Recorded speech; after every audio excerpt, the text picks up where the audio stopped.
Some producers ask for points on the back end. Can you explain what that is and when it is or isn't appropriate? So something that might come up in the pricing structure that you talk about with your producer, in addition to whether they want your publishing or not, and a lot of other things, is whether they'll take points on the back end. And what that means are points are a percentage of royalties, mechanical royalties, from your recording.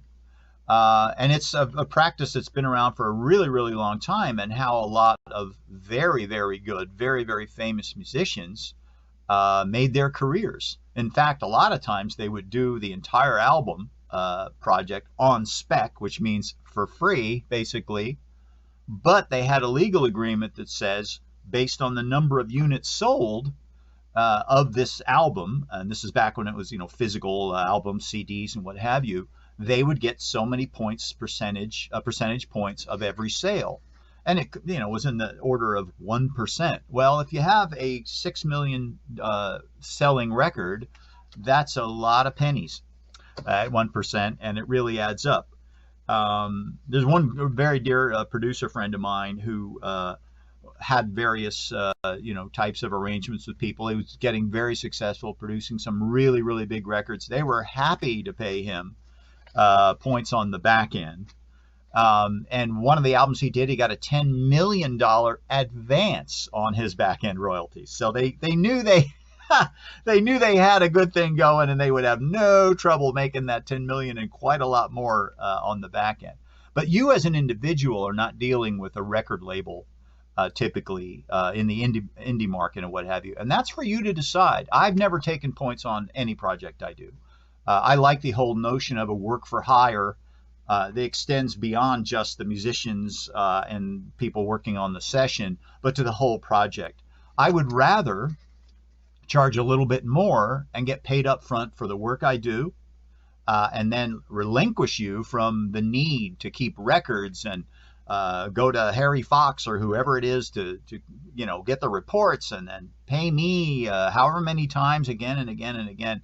I don't need points on your record. If I do a really, really good record for you and you have success with it, you'll come back and hire me again.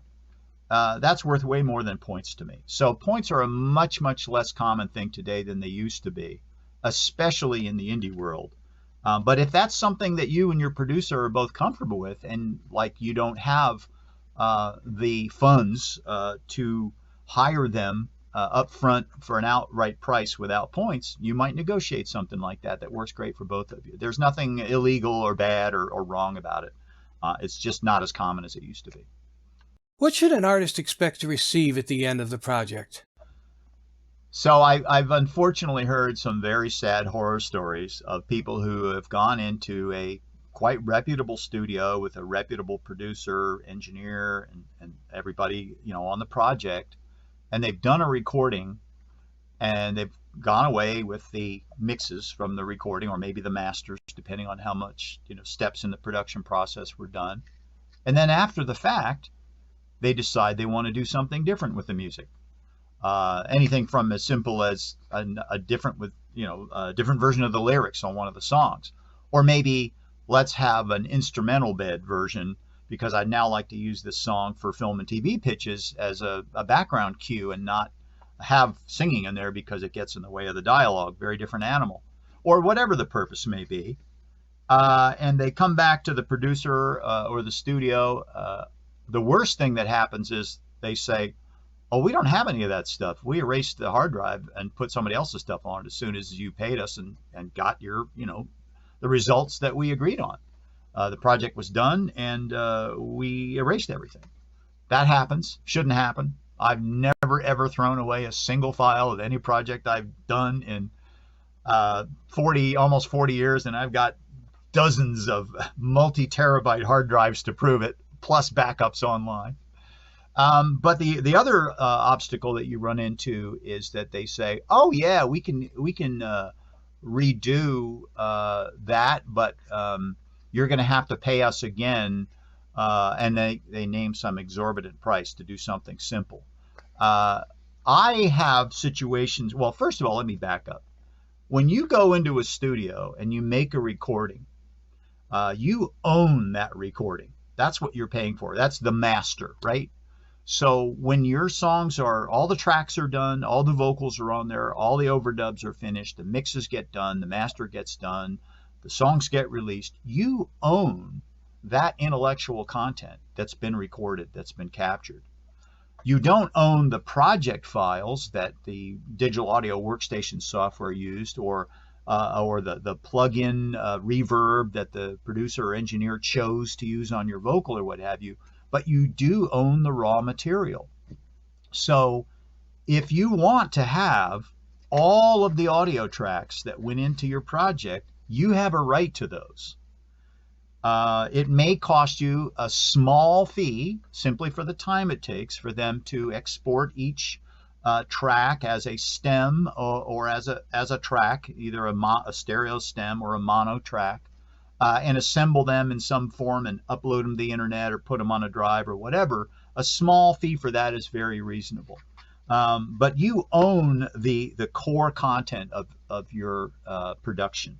What you don't own is all that interim stuff that has their own artistic, professional, technical decision-making and skill applied to it. So, for example, if you record it in Pro Tools or Cubase, let's say, your engineer or your producer is not obligated to hand you all the Pro Tools projects or all the Cubase files.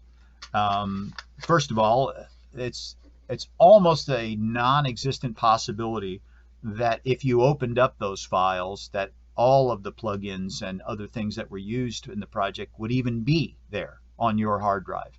They're external third-party stuff that gets read into the project when you do it. But as far as any kind of modified works, if you'd like an instrumental version, they should do that for you. And if they do it for a fee, a very small fee. If you want high quality MP3s of all your WAV or AIF files, they should do that for you, maybe for a fee, maybe not. If you want a TV mix, as it's known, which just has the backing vocals and all the instruments, but no lead vocals, the name comes from people singing to tracks on TV, they should do that for you. Those three things, the TV mix, the instrumental mix, and high quality Fraunhofer MP3s, I include for free with every project. That's part of what you're paying for.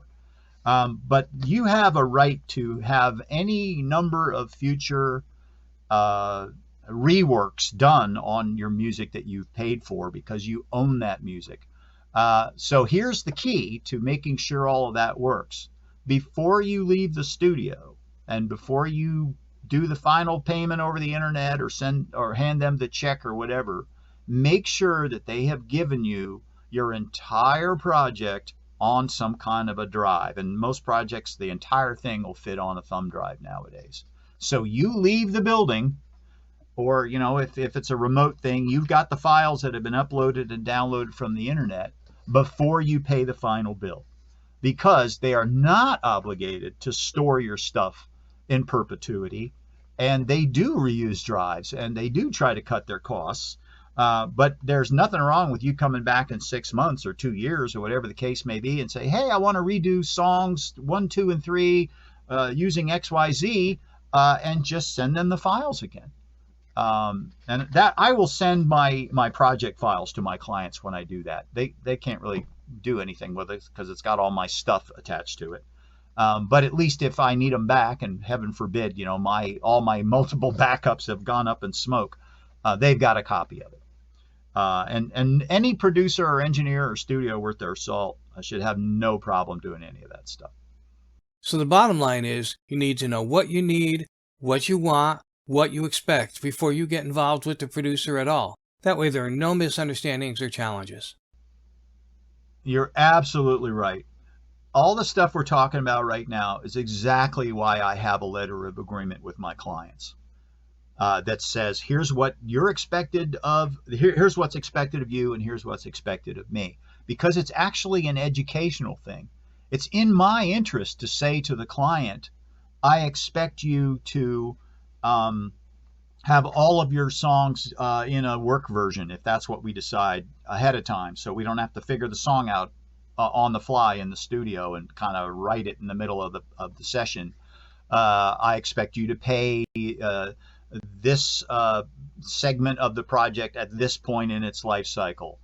You should expect from me to have rights to all of your files, all of the intellectual content. You should expect me to provide you the finished high quality full resolution files, not just MP3s and that kind of thing. So the letter of agreement is actually a good way for both parties to get educated. And my philosophy in writing a letter of agreement is to bulletproof their role in the project as much as mine. The old days, the way contracts used to be done by publishers and managers and publicists and record labels and all the stuff it was designed to minimize anything for the person who was signing the contract and maximize everything for the company that was doing it. And I don't think in the independent music world in particular, that serves anybody's interest anymore. So I put it all there in black and white, and it's a great way to get a conversation started. And then they say, what is a WAV or AIF full resolution audio file? What does that even mean? What's a project file? What's a Fraunhofer MP3? And I can explain to them what all these components are and why they're important to them. I mentioned things like all musicians on the project will sign work for hire agreements and that kind of thing. It just puts everything up front and kind of gives everyone the same minimal level of education, not only about the project specifically, but about how the music industry works nowadays.